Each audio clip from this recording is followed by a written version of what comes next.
I'd ask our Vice Chair just to present something to our President. The installation of a college president includes the symbol of the office conferred to that individual.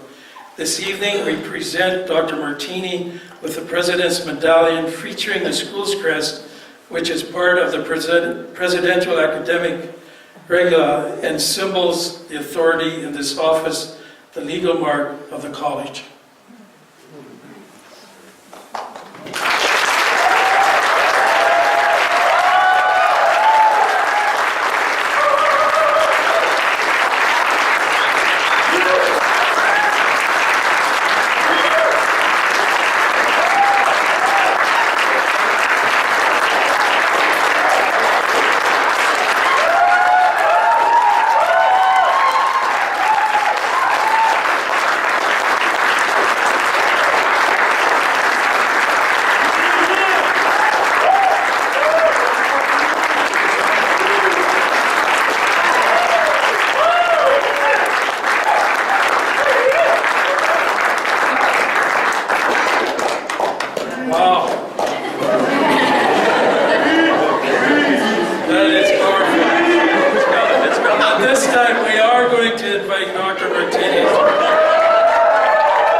I'm a little speechless there. That's quite unanticipated. But I do thank you for coming. And I think in the interest of full disclosure, you should know that I personally had no intention of being here tonight. My journey here began over 20 years ago, and in my last couple of years at high school, through a couple of law courses I took, I became fascinated with studying law, and I decided that I would be pursuing a legal career by the time I graduated. And I was determined to do that, and that determination was further inspired by a couple cousins of mine who had just graduated from the Faculty of Law at the University of Calgary and had just begun practicing. So my plans were set, and my direction was sure. But before setting out for university, I decided, however, that I would follow in my uncle's footsteps, and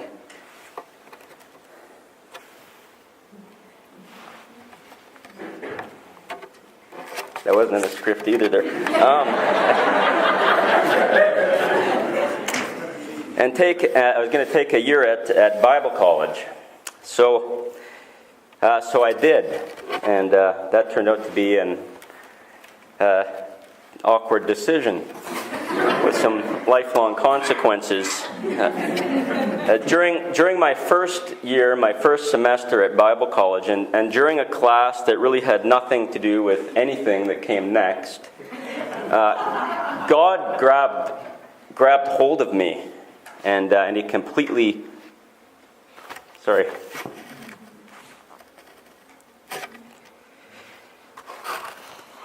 Okay, I don't know, I'm not an emotional guy. Okay.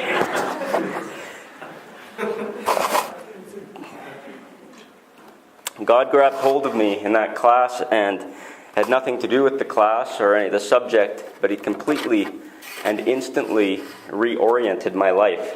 So be careful, students. There were no blinding lights. There was no voice from heaven, but my life changed course immediately and as completely as if there had been. And in one instant, God set a direction for my life and imprinted a blueprint on my mind that I would reach the world for Jesus by training handfuls of leaders who would train others in turn.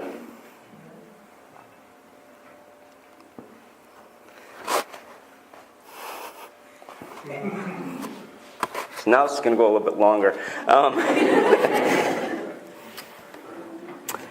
And by doing that, He showed me I would touch the world.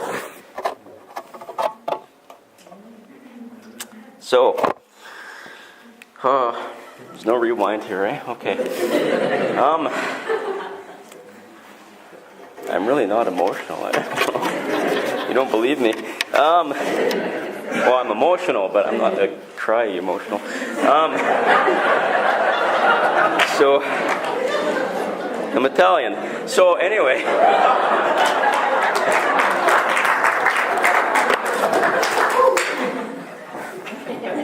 Well, so much for law, but so much better than law.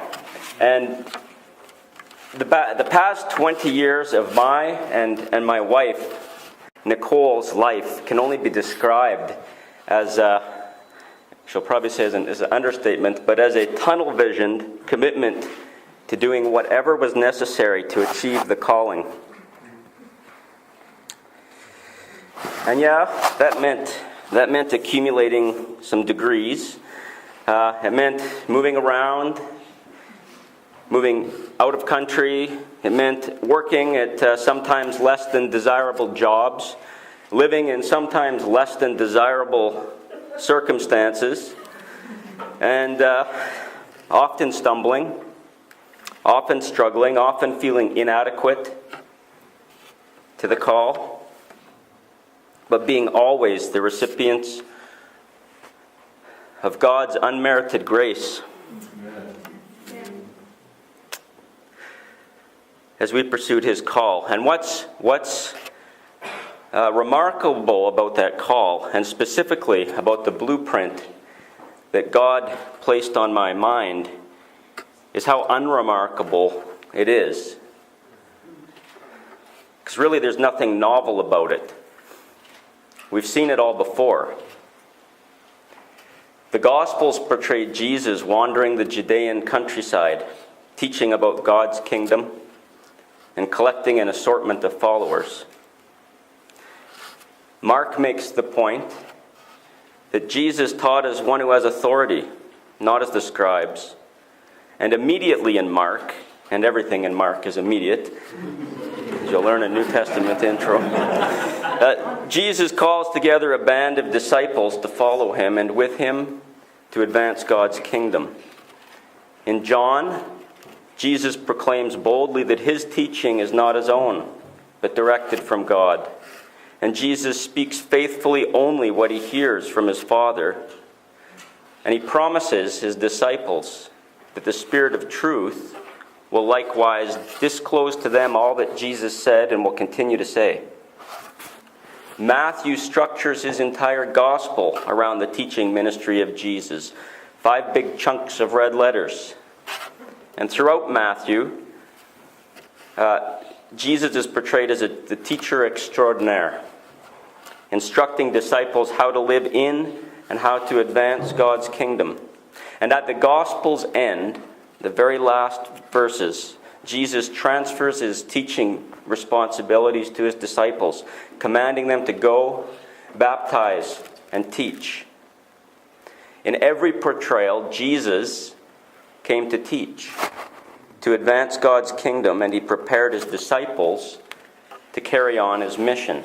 And the rest of the New Testament testifies that Jesus' disciples faithfully carried forward His teaching ministry as well. So Luke reports in Acts that the followers of the way devoted themselves to the apostles' teachings. No longer wandering in the Judean countryside and often forced out of the synagogues, in Acts the disciples increasingly teach in people's homes. The home seems also to be the context for Paul's writings.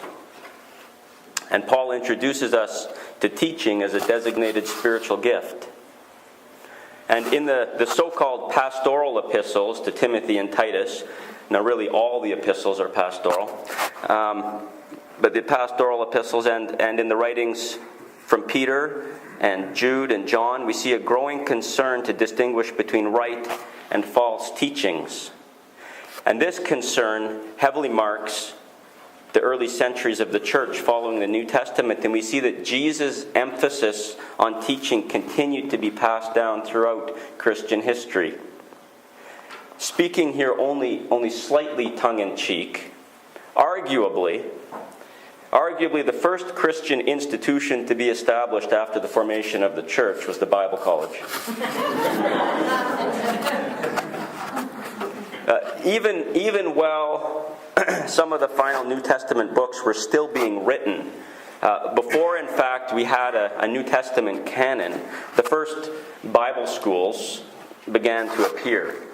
These catechumenal schools, as they were called, instructed believers for Christian life and ministry, preparing them for baptism and for lifelong Christianity.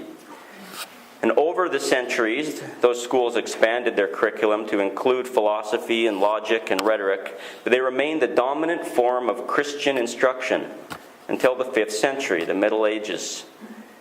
And during the Middle Ages, Christian education shifted to monasteries, and as a consequence of that, away from educating the laity, the common person. Increasingly, Christian education was reserved for clergy and for nobility. Commoners were told what to believe at church. If you don't like that, you should go to Bible school. In the 11th and 12th centuries, education took a new form with the invention of the university. And here, students would study a broad liberal arts curriculum, but the queen subject, of course, remained theology. Following the Protestant Reformation, emphasis returned to educating peoples of all status for Christian life. As a result, this introduced Protestant as well as Catholic universities, the development of these catechetical schools for training children, and among the radical reformers or the Anabaptists, intentional instructions again in people's homes. At this time, too, the Roman Catholic Church established an educational arm, founding the Jesuits and several Jesuit colleges and universities, some of which are still operating today. The Pietist, the Puritan spread of Christianity here to the New World in the 17th, 18th centuries also introduced new forms of education. Particularly, this is when small group Bible studies and personal Bible studies developed. And the formation of Christian universities in the States, such as Princeton and Brown. In 19th century Canada, universities like McMaster, where I went, were established to be, as the Baptist senator, William McMaster, who founded it, bequeathed it to be a Christian school of learning. And mainline seminaries appeared on major university campuses, and in the late 19th and early 20th centuries, the Bible college movement began. And among other reasons, Bible schools developed to safeguard historic Christian teaching in the face of so-called liberal Christianity, and to train ministers and missionaries for the field. Bible schools cropped up all over Canada, servicing multiple denominations, but significantly Saskatchewan, despite its small population, has started more Bible colleges than any other province in Canada, educating tens and hundreds of thousands. Horizon, as we heard, began as Bethel Bible Institute in Star City, Saskatchewan in 1935, moved to Saskatchewan a couple years later, changing names in the 60s, as they did in the 60s, to Central Pentecostal College, and again in 2007 to Horizon College and Seminary. Throughout its almost 80-year history, Horizon has produced hundreds of kingdom workers who have influenced and who continue to influence hundreds of thousands of people around the world for Jesus. Some of those workers serve big church congregations, Bruce and Miriam Martin in Calvary Temple, Winnipeg. Others are initiating new works, Kellyanne and Kenny Bodberson in Martinsville. Some are reaching out to the overlooked in our cities, like Dallas Bittler here in Saskatoon at the Rock Church, Alan Duncalf at Cross Church, Winnipeg. Others are reaching out to the overlooked around the world, Tanya Pankoff in Siberia, Rob and Shannon Olson in Peru. Some of those workers advance God's kingdom in the private and public sectors as well, serving as school teachers, contractors, and business managers like Vanessa Paulson, Nathan Cressman, Evan Drisner. Some of those workers are even here tonight. And so we end up back here tonight where we started. The installation of a new president to a ministry that's been faithfully serving Jesus for almost 80 years. And as a president, as a college board, a college staff, we take seriously the heritage and the mandate that we've inherited, not just from the past 80 years, but from Jesus' own commission to teach others to advance God's kingdom everywhere. But just as it's important to look behind, however, it's also important to look ahead. And although Jesus' mandate does not change, the methods for preparing leaders for Christian life and ministry in our changing world need continually to be revisited.